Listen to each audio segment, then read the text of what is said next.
ध्वस्त हो गए मानक सारे, मानवता बर्बाद हो गई। ध्वस्त हो गए मानक सारे, मानवता बर्बाद हो गई। नैतिकता रोती बेचारी, भोली बिसरी बात हो गई। नैतिकता रोती बेचारी, भोली बिसरी बात हो गई। नमस्कार, मैं प्रिया, कक्षा 11वीं की छात्रा, समाज में गिरता चारित्रिक व नैतिक स्तर इस विषय पर अपने कुछ विचार रखना चाहूँगी।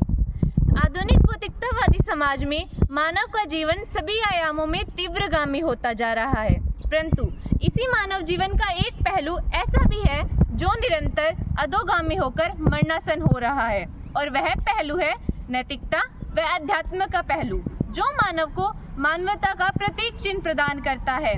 समाज में बढ़ रही हिंसक मानसिकता ने इस नैतिकता को एक ऐसी गहरी खाई में धकेल दिया है जहां व्यक्ति सामाजिक, धार्मिक, चारित्रिक व नैतिक स्तर की ओर बढ़ता जा रहा है।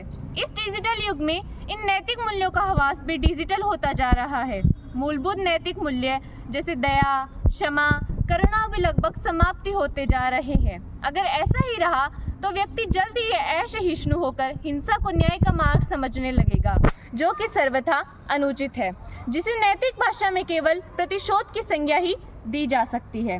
महात्मा गांधी ने अपने दर्शन में सदैव ही कहा है कि साध्य के साथ साथ साधन भी पवित्र होना चाहिए, परंतु इस संकुचित मानसिकता से भरे समाज में व्यक्ति साध्य की पवित्रता को तो स्मरण रखता है, परंतु साधन की पवित्रता को भूल जाता है। गिरते हुए नैतिक मूल्यों को बचाने के लिए, इस संस्कृति को पुनः चरमोत्कर्ष पर पहुंचाने के लिए एक ऐसी क्रांति की आवश्यकता है जो कि पतन की ओर उन्मुख समाज को एक नई दिशा दे सके। परंतु यह भी आवश्यक है कि इस क्रांति का आधार सामाजिक, तर्कशील एवं न्याय संगत होना चाहिए, अर्थात महात्मा गांधी के विचारों के अनुसार साध्य व साधन दोनों की पवित्रता ही अनिवार्य है। इस पुनर्जागरण का सबसे शक्तिशाली माध्यम हमारी युवा पीढ़ी है। स्वामी विवेकानंद जी ने कहा है, मुझे 100 युवा दो, मैं समाज में एक नई क्रांति भर दूंगा।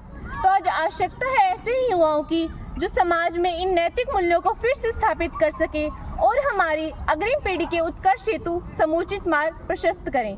धन्यवाद।